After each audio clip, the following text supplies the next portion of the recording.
રાજ્યમાં ધૂળની ડમરી ઉડે એવો પવન ફૂંકાવાની આગાહી. આજે અને આવતીકાલે કચ્છ સૌરાષ્ટ્રમાં ભારે પવન ફૂંકાશે. મધ્ય અને ઉત્તર ગુજરાતમાં ધૂળની ડમરી ઉડે તેવો પવન ફૂંકાશે. ગાંધીનગર અમદાવાદમાં ધૂળની ડમરી સાથે પવન ફૂંકાશે. કચ્છ બનાસકાંઠા પાટણ મોરબી સુરેન્દ્રનગરમાં ધૂળની ડમરી સાથે પવન ફૂંકાશે. જામનગર દ્વારકા પોરબંદર જૂનાગઢ ગીર સોમનાથ બોટાદ અને રાજકોટમાં ધૂળની ડમરી સાથે પવન ફૂંકાશે. રાજ્યભરના માછીમારોને દરિયો ન ખેડવા માટે સૂચના અપાઈ. આજથી રાજ્યમાં ગરમીમાં આંશિક રાહત મળશે. આજથી 2 દિવસ મહત્તમ તાપમાન 2 થી 3 ડિગ્રી ઘટશે. અમદાવાદમાં 41 ડિગ્રી, ગાંધીનગરમાં 41 ડિગ્રી તાપમાન. ડીસામાં 39 ડિગ્રી, ભુજમાં 40 ડિગ્રી તાપમાન, અમરેલીમાં 42 ડિગ્રી, રાજકોટમાં 41 ડિગ્રી તાપમાન તો ભાવનગર અને વડોદરામાં 40 ડિગ્રી તાપમાન. વેસ્ટર્ન ડિસ્ટર્બન્સથી ગરમીમાં આંશિક રાહત મળશે. દરિયાકાંઠે પવન 15 થી 20 કિલોમીટર પ્રતિ કલાક રહેશે. આજે માછીમારોને દરિયો ન ખેડવા માટે સૂચના અપાઈ. સુરત મનપા સાયબર ફ્રોડની જાળમાં ફસાયું. બીઆરટીએસની ટિકિટનું લાખોનું કૌભાંડ. ₹30ની ટિકિટ માટે જનરેટ થઈ બોગસ લિંક પર ક્લિક કરતા જ પેમેન્ટ ઠગોના એકાઉન્ટમાં ગયું તો આવક ઘટી ત્યારે અધિકારીઓની આંખ ઉઘડી.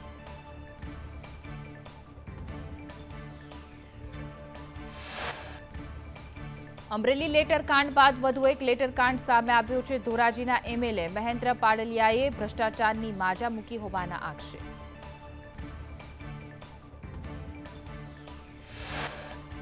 નાના કોન્ટ્રાક્ટર દેશી દારૂ વેચાણમાં હપ્તાનો આક્ષેપ છે. ભ્રષ્ટાચારી ધારાસભ્યથી બચાવવા માંગનો ઉલ્લેખ કરવામાં આવ્યો છે. ટીડીઓ અને ડેપ્યુટી કલેક્ટર પાસેથી પણ હપ્તા લેવાના આરોપ.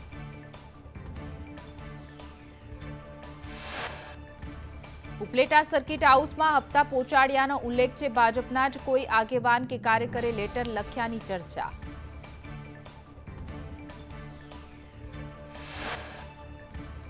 એમએલએ મહેન્દ્ર પાડલિયાએ આક્ષેપ પાયા વિહોણા ગણાવ્યા છે. મહેન્દ્ર પાડલિયાએ કહ્યું કે કોઈ હિત શત્રુ શું કામ છે. આવું કૃત્ય કરનાર સામે કાર્યવાહી કરાશે.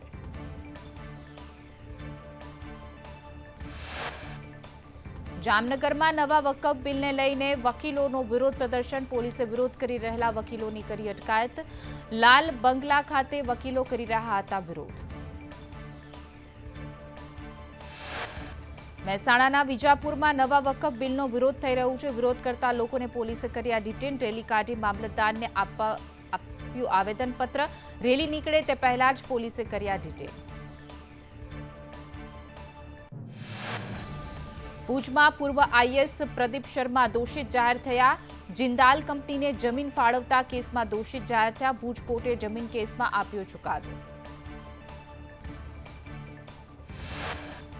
અમદાવાદમાં બાપુનગરમાં શાળા નંબર 13માં લાગી ભીષણ આગ. ખાનગી શાળાઓ છોડી વાલીઓ સરકારી શાળા તરફ વળ્યા. બનાસકાંઠામાં પરીક્ષાની ઉત્તરવાહિનીનો ફોટો વાયરલ થયો છે. અભિમાન શબ્દ પર 2 વાક્ય લખવાનો સવાલ હતો તો વિદ્યાર્થીએ આપેલા સવાલનો જવાબ થયો વાયરલ.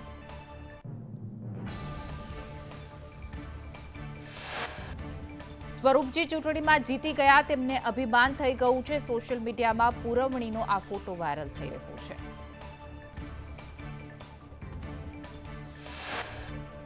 અમદાવાદમાં વીએસ હોસ્પિટલમાં કરોડોના કૌભાંડમાં કાર્યવાહી કરાઈ.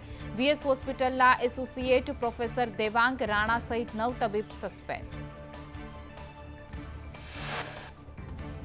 ડીજીસીઆઈના નિયમો નેવે મૂકીને ક્લિનિકલ રિસર્ચમાં ગેરરીતિ કરાતી હતી. રિસર્ચની રકમ વીએસમાં જમા થવાને બદલે સગેવગે તબીબોના બોગસ ખાતામાં રકમ જમા થતી. રાજકોટમાં ગેરકાયદે બાંધકામ પર તંત્રનું બુલડોઝર ફર્યું. Kalawad road 150 foot ring road પર બુલડોઝરની કાર્યવાહી. 25થી પણ વધુ કાચા મકાનો તોડી પાડવામાં આવ્યા. સુરેન્દ્રનગરમાં ઓવરલોડ ડમ્પરો સામે કાર્યવાહી. સિટી પોલીસે 10 થી પણ વધુ ડમ્પરો જપ્ત કર્યા છે. ડ્રાઈવરના લાયસન્સ સહિતના કાગળ ચેક કરાયા. પાટણમાં મેડિકલ રેગિંગમાં 13 વિદ્યાર્થીઓને જામીન મળ્યા છે.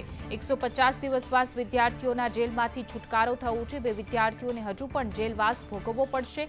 ધારપુરની મેડિકલ કોલેજમાં રેગિંગની ઘટના બની હતી. સુરત મહાનગરપાલિકાએ આઈપીઓમાં યુકેથી સર્ટિફિકેટ મેળવ્યું છે. સુરત મહાનગરપાલિકા ₹200 કરોડના ગ્રીન બોન્ડ માટે આઈપીઓ લાવી રહી છે. બોન્ડ મેળવવા સેબી ક્લિયરન્સની દાવેદારી મજબૂત. સુરતમાં પૂર્વ કોર્પોરેટર પ્રકાશ દેસાઈએ કરેલ તોડકાંડમાં ધરપકડ કરવામાં આવી. સનગ્રેસ સ્કૂલ પાસે ₹1 લાખની ખંડણીથી ધરપકડ કરાઈ છે. પ્રકાશ દેસાઈની લાજપોર જેલમાંથી કરાઈ અટકાયત. છોટાઉદેપુરમાં સંદેશ ન્યૂઝના અહેવાલની અસર બાદ તંત્ર હરકતમાં આવ્યું. કેલધરા ગામની પાણીના પોકારનો અંત આવ્યો. પાણી ઘેર ઘેર પહોંચાડવા પાઇપલાઇનનું કામ શરૂ કરવામાં આવ્યું. ગીર સોમનાથના તાલાળામાં કેસર કેરીના નિષ્ફળ પાકના ખોટા સર્વેના આક્ષેપને લઈને ધરણા પ્રદર્શન. બગાયત કચેરી ખાતે ખેડૂતોના ધરણા પ્રદર્શન. સર્વેમાં ખેડૂતોને દોષિત ઠેરવવાના આક્ષેપ. ડીસામાં સિવિલ હોસ્પિટલની ગંભીર બેદરકારી સામે આવી. સિવિલનું આઈસીયુ છેલ્લા 1 મહિનાથી બંધ હાલતમાં છે. ભર ઉનાળે દર્દીઓ ગરમીમાં શેકાઈ રહ્યા છે. એસી અને પંખા બંધ તેમજ છતાં સિવિલનું તંત્ર મૌન છે. સિવિલ અધિક્ષક ડોક્ટર નયન સ્વામિનારાયણની ચેમ્બરને ખંભાતી તાળું. દર્દીઓને તકલીફ થતા પાલનપુર રિફર થવા માટે મજબૂર બન્યા છે. અધિકારીઓના અણઘડ વહીવટથી દર્દીઓને હાલાકી. દર્દીઓ ગરમીથી બચવા ઘરેથી પંખા લાવ્યા.